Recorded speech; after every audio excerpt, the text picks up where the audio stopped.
जय श्री कृष्णा। राधे राधे। एक बार फिर से स्वागत है आपका मेरे यूट्यूब चैनल ज्ञान विद्वान में। तो दोस्तों, आप हनुमान चालीसा पढ़ रहे हो, अगर ये दो गलतियां कर रहे हो तो आपका हनुमान चालीसा पढ़ना अनर्थ होगा। आपके लिए वो अशुभ माना जाता है, क्योंकि जब आप ये गलतियां कर देते हो तो हनुमान जी की कृपा आप पे कभी नहीं बनेगी। इसलिए इस चीज़ को ध्यान में रखना कि हनुमान चालीसा पढ़ते टाइम आप इन गलतियों को नहीं करें। तो दोस्तों, होता क्या है कि खूब मेहनत करते हो, खूब पूजा पाठ करते हो, लेकिन फिर भी आपके क्लेश, झगड़े और आपको शुभ समाचार नहीं मिलता है। आप हनुमान जी की रोज पूजा करते हो, लेकिन फिर भी हनुमान जी की कृपा आप पे नहीं बनती है। तो उसके कारण कुछ चीज़ें हैं जिनका आप सही तरीके से इस्तेमाल करोगे तो आपको हनुमान जी की कृपा प्राप्त होगी, नहीं तो दोस्तों नहीं होगी। तो अगर आप हनुमान जी के सच्चे भगत हो तो कमेंट में जय बजरंगबली, जय श्री राम जरूर लिखना। और आपको हनुमान चालीसा पढ़ने से पहले इन गलतियों को सुधारना बहुत ज़रूरी है। तो मैं आपको इस वीडियो में वो गलतियां भी बताऊंगी जो आप हनुमान चालीसा पढ़ते टाइम कर रहे हो, और फिर उसके उपाय भी बताऊंगी कि अगर आपने वो गलतियां पहले से कर रहे हो तो उनको फिर कैसे सुधारा जा सके। तो इसलिए वीडियो को बिल्कुल भी स्किप नहीं करें, पूरा देखें, पूरा सुने। और वीडियो अच्छा लगे तो लाइक करें, कमेंट में जय बजरंगबली ज़रूर लिखें और चैनल को सब्सक्राइब करें। तो चलिए मैं आपको बता देती हूँ कि आप रोज़ हनुमान चालीसा पढ़ रहे हो लेकिन फिर भी आपको शुभ फल की प्राप्ति नहीं हो रही है, आपको हनुमान जी की कृपा प्राप्त नहीं हो रही है, तो इसका मतलब है कि आप जब हनुमान चालीसा पढ़ते हो तो मन की शुद्धि नहीं करते हो। बजरंगबली को जब आप हनुमान चालीसा पढ़ते हो तो उस टाइम क्या है कि अपने मन की शुद्धि करनी बहुत ज़रूरी है। जैसे हम मंदिर स्थान की शुद्धि करके फिर पूजा पाठ करें, उस हिसाब से हमें मन की शुद्धि करनी ज़रूरी है। अगर हम हनुमान चालीसा पढ़ने के लिए बैठ गए और हमारा ध्यान इधर उधर भटकता है, दो लाइनें पढ़ ली फिर फ़ोन देखने लग गए, या फिर घर के काम करते हुए हम इधर उधर भाग दौड़ रहे हैं और हनुमान चालीसा पढ़ रहे हैं, तो वो हनुमान जी की कृपा ऐसे में हमें कभी प्राप्त नहीं होगी। नहीं, हमें जो हम हनुमान जी को हमारी अर्जी लगा रहे हैं वो उन तक पहुंच पाएगी। इसलिए इस बात का विशेष ध्यान रखें कि जब भी आप हनुमान चालीसा पढ़ने बैठो तो उसके लिए आपको तन की शुद्धि के साथ साथ मन की शुद्धि करनी बहुत ज़रूरी है। जब भी आप हनुमान चालीसा पढ़ने के लिए बैठो तो फ़ोन को बंद कर दो। फ़ोन पे ध्यान नहीं होना चाहिए, नहीं इधर उधर कामों पे ध्यान होना चाहिए।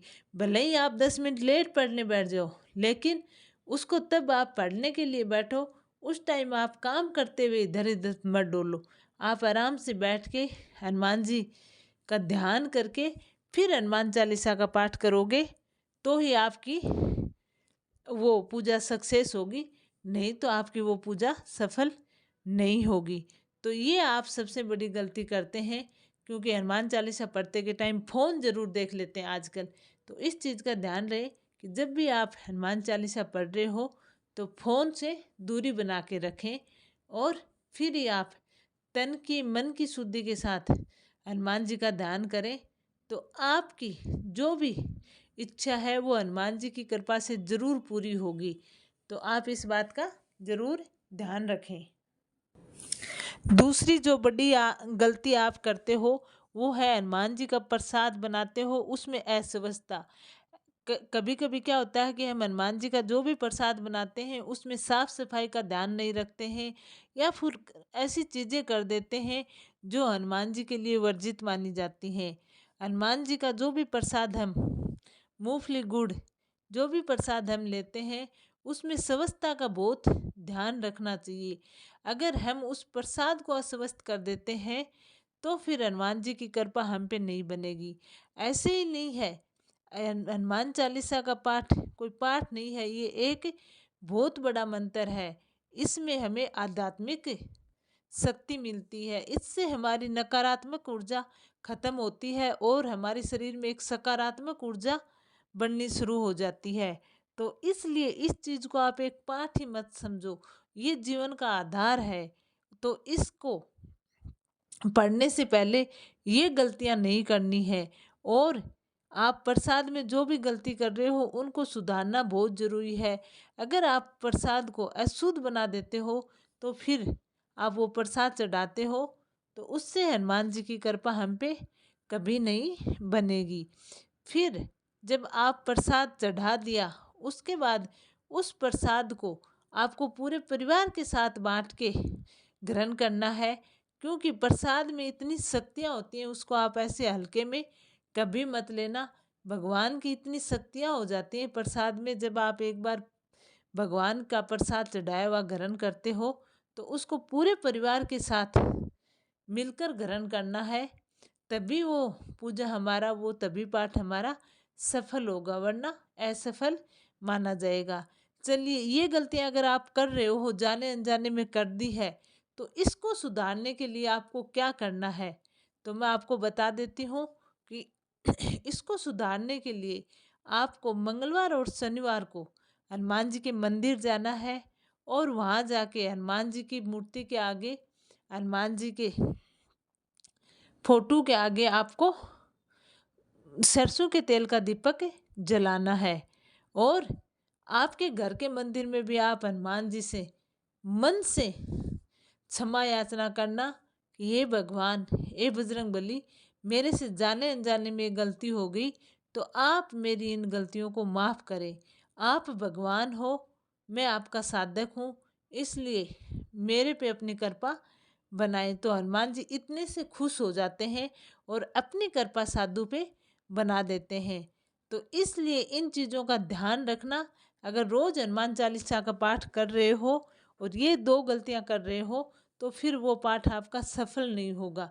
उस पाठ से आपको हनुमान चालीसा की कृपा या हनुमान जी की कृपा नहीं मिलेगी, क्योंकि हनुमान चालीसा एक जीवन का बहुत बड़ा आध्यात्मिक मंत्र है।